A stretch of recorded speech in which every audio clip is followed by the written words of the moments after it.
Conclusion. Talks about anomaly uh, on the on the s- on the stock market, which the anomaly is the day of the week effect. This phenomenon is one of the anomalies in the efficient market hypothesis, in which there is a significant daily return between days of the weeks. In Indonesia case, the largest return was discovered on Friday and the lowest on Monday in various studies analyzing the day of the week effect. Okay. Okay, month effect can be interpreted that there are certain months where the average return value for that month is higher than other months in trading in the capital market. One of the effects is the January effect. January effect are also known as January fever, means that in January shows a higher rate of return compared to other months. Next. Okay. Sawa, I would like to remind you, you only have 2 minutes left. All right. Okay, we're moved to case study analysis.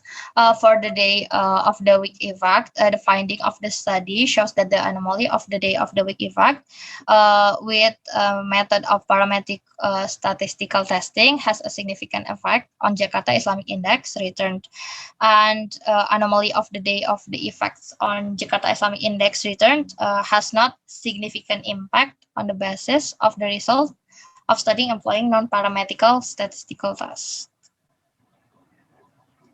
Okay, Imam Akbar has tested the month effect.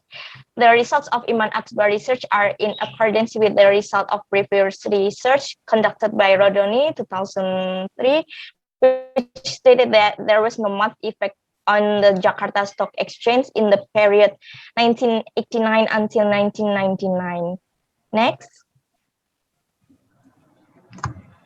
Now, the last is conclusion. An efficient market is a market in which stock price reflect information that has been perfectly distributed to all market participants, where no investor can achieve significant abnormal return consistently and over a long period of time. And from our study case in Indonesia, the Islamic Stock Index is listed in the Jakarta Islamic Index. The Islamic Stock Index is a semi-strong form of efficient capital market. That's all from our presentation. Thank you for your attention. Wassalamualaikum warahmatullahi wabarakatuh. Waalaikumsalam warahmatullahi wabarakatuh. Thank you, Melinia and Salwa, for providing us with the overview of your paper. I'm looking forward to reading more into it in the final examination. So, Banu sudah bisa?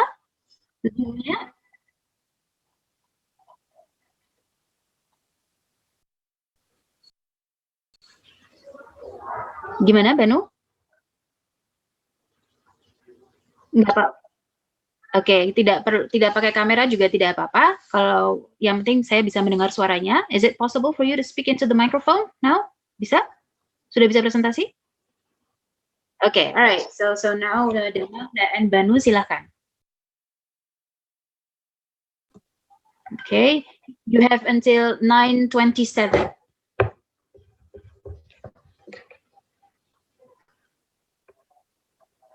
Waalaikumsalam.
Okay, so the next one is the case study.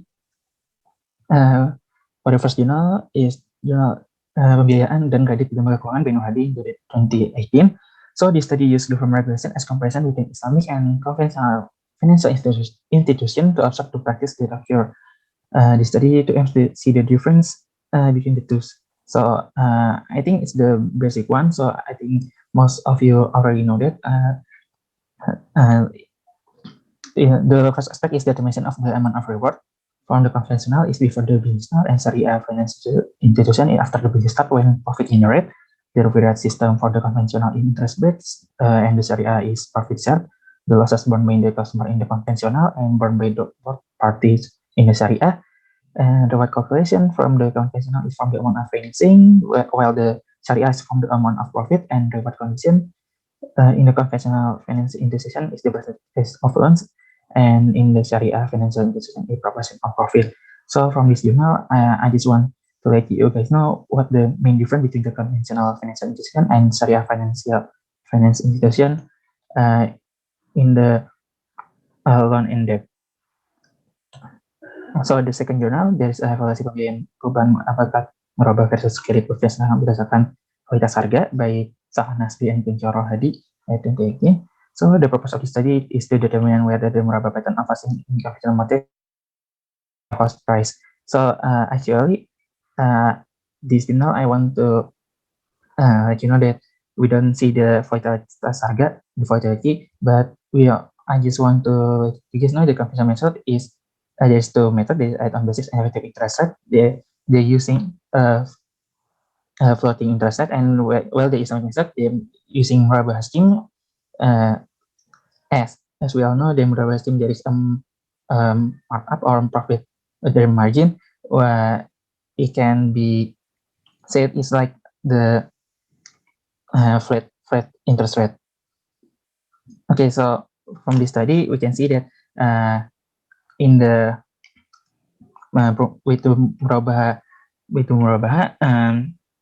the housing is more volatile than in the with the conventional study. The selling value of a house from the conventional Sharia method has a lower value than the conventional counterparts. On the other hand, the capital loss from the Sharia and conventional method has the Sharia method is superior around 0.6 until 1.9%. So we can say that the murabah is better than the conventional counterparts. The last journal is evaluasi non-performing loan in pinjaman Qardul Hasan. The purpose of this study is to evaluate non-performing loan in Qardul Hasan loan. There is four main aspects, namely character, reference, payment, and purpose. So the characteristic is like is the willingness to pay from the customer in due time. The reference is like background checking from external source. The payment is when the customers can pay in on time, and the purpose is the purpose of the financing itself, like for business or for consumption or for something else. Okay, the study finds that 38% of customers receiving Qardul Hasan had a good intention to make payments on time. 42% of customers receiving Qardul Hasan had received reference from the external source. 70% of customers of Qardul Hasan only have installment, only can pay installment or payment about 25% of the financing, and 70% of customers receive the Qardul Hasan loan want to use it for a business purpose. From this one aspect, we can find that character, reference, and payment aspect are negative related, which means that the higher the value, the lower the MVP, while the purpose is the other way around. So there is a criticism and solution. There is two parts actually. So the Islamic bank have a better MVP than its conventional counterparts. So non-performing loans or non-performance financing in Islamic bank is the financing failed to be repaid. By the customer. This analysis will use data from BNI and Sharia in 2019. So there's no particular reason why we use BNI and Sharia unless they are the sister companies. So their operational and marketing is not so much different. So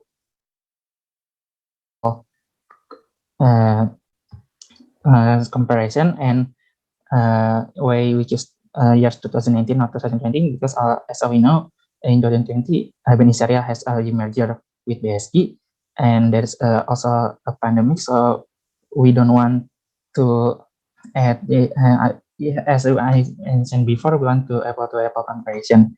So in NPL in BNI 2019 is 2.30%, and NPF in BNI Syariah in 2019 is 3.32%. Max NPV and NPL from the OJK is 5%. So we think that both BNI and BNI Syariah still has a lower still in a good condition based on the NPV. But as you can see that NPV in BNI Syariah is 1% higher than its conventional counterparts. So why this is happening? So we guess there are two major problems. The first one is efficiency. Efficiency can be interpreted as the ratio between the output produced and the input use. So we see that BNI Syariah is not really efficient. Consider when we compare it to the BNI conventional, and from the asset, this one is from the asset. So the larger the asset, the financing became be the higher the asset. So there is indication that the NPV will be lower because there is so much financing that can be done, and it can be lower the NPV in the normal condition. So the second criticism is why is non-performing financing at Qardul Hasan is still high based than the third journal. So we suggest there is several factors, including customer and banks. So from the first one is bad payment and moral hazard. Bad payment is when the customer is overdue. Like as in the third journal, there's only 25%. There is 70% of the customer that only can pay about 25% of the financing. And the second one is moral hazard. Where moral hazard because Qardul Hasan, as Banu has mentioned before, Qardul Hasan is used as some people see it as help as a financing that doesn't have to be paid because it's like a sedekah. Okay. So there's a Danang, you actually time is up, so you need to go to the conclusion and close up the presentation. So it's been 11 minutes. Yeah. Okay. So the last one is like a supervision. Okay. So this is to overcome this problem. There are some aspects. The first one is the customer must be aware the Qardul Hasan is their damage system. Bank must also be active using Qardul Hasan customer, and bank must also be active in supervision and reporting of Qardul Hasan, even though it's not grant financial benefit to the banks, and a better 5C and 5Ps of credit principle needs to be implemented. So the conclusion is that riba in the main difference, riba or interest in the main difference between conventional and Islamic banking in taking profit. Conventional bank has several techniques in determining interest as a profit of debt. Islamic banks take the margin on sale and the beginning on the contract with Islam based hati.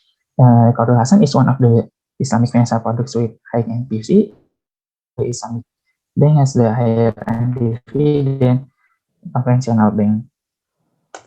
Okay, so that's all from our presentation. Thank you for the time. Assalamualaikum warahmatullahi wabarakatuh. Waalaikumsalam warahmatullahi wabarakatuh. Okay, thank you, Danang and Banu, for sharing with us the overview of your project. Now I would like to call on Erlangga and also Iqbal to present about investment decision. Erlangga and Iqbal, I see your names here. Sudah siap ya? 10 minutes in total, so 5 minutes each. You may start sharing your screens. And sudah siap, Iqbal sama Erlangga? Iya.